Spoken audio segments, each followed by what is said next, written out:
علیکم رحمۃ اللہ۔ میرے بھائی، آپ کا سوال ہے شب برات کے حوالے سے۔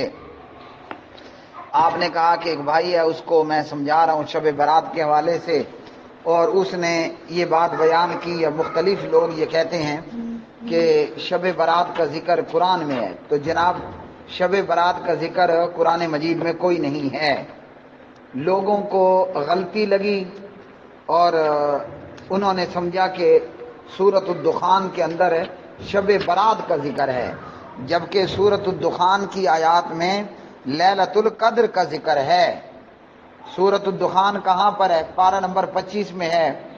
اللہ رب العالمین اس کی پہلی آیت میں فرماتے ہیں انا انزلناہ فی لیلۃ مبارکۃ انا کنا منذرین، یقیناً ہم نے اسے بابرکت رات میں اتارا،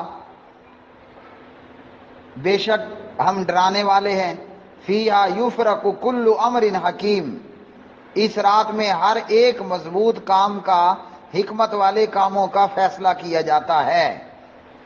امرم من عندنا انا کنا مرسلین، ہمارے پاس سے حکم ہو کر ہم ہی ہیں رسول بنا کر بھیجنے والے۔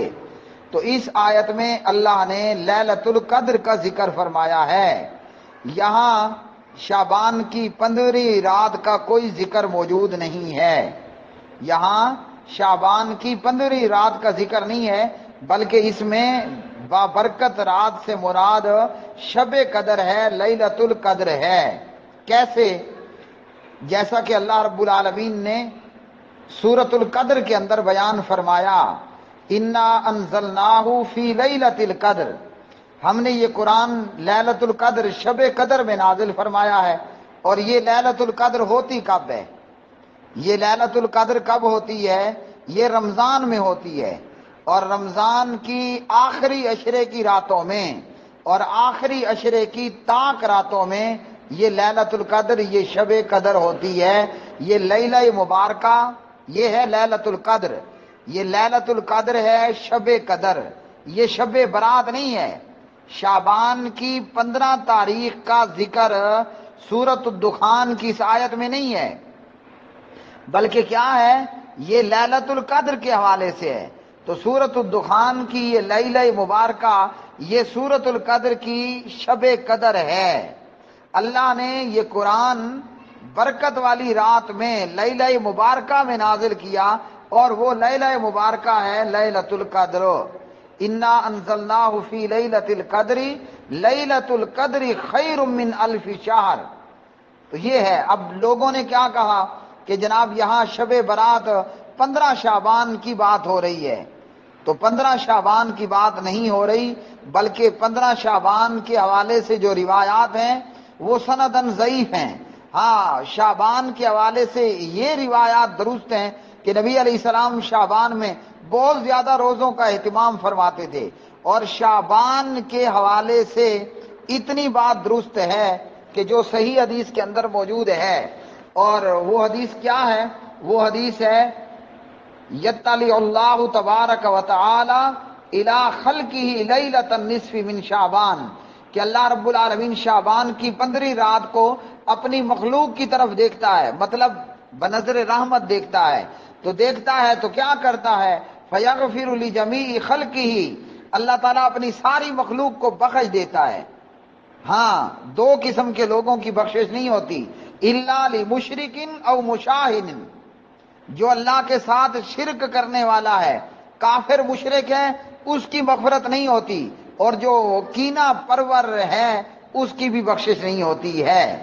باقی روایات شعبان، شب برات، 15 شعبان، اس حوالے سے جو روایات ہیں وہ سندن ثابت نہیں ہیں۔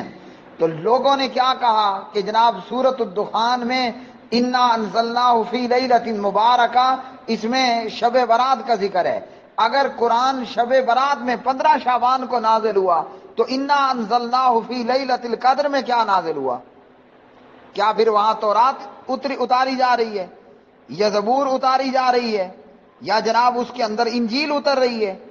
تو یہاں لیلہ مبارکہ میں اگر قرآن ہے تو لیلۃ القدر میں کیا ہے؟ وہاں اللہ نے کیا اتارا ہے؟ حالانکہ اللہ نے اپنے حبیب محمد الرسول اللہ صلی اللہ علیہ وسلم پر قرآن اتارا، بس قرآن کے علاوہ آپ پر کوئی کتاب نہیں اتاری گئی۔ وحی الہی ضرور ہے، وحی الہی کے اندر حدیث رسول بھی ہے، لیکن کتاب صرف قرآن اتارا گیا۔ تو یہاں سمجھ لیجئے لیلہ مبارکہ اور لیلۃ القدر، شب قدر، یہ ایک ہی چیز ہے۔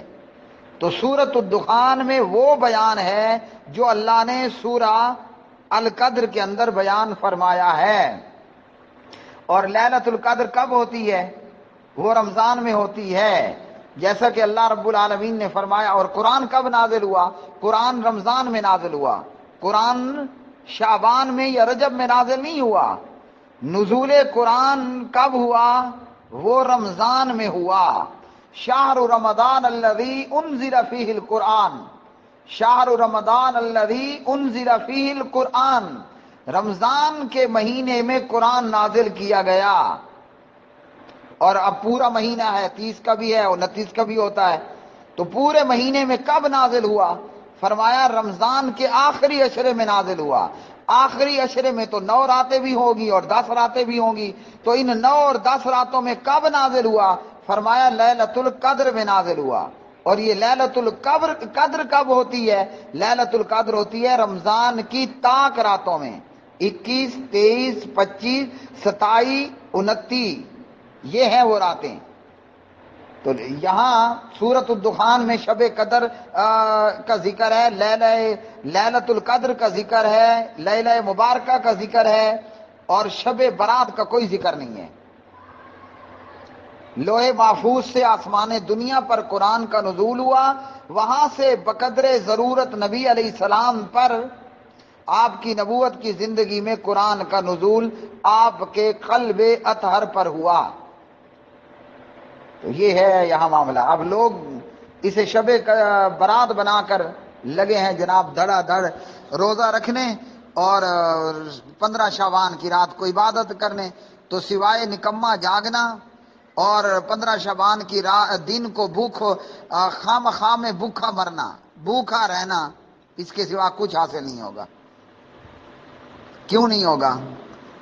من عامل عملا لیس علیہ امرنا فہو رد، رواہ مسلم۔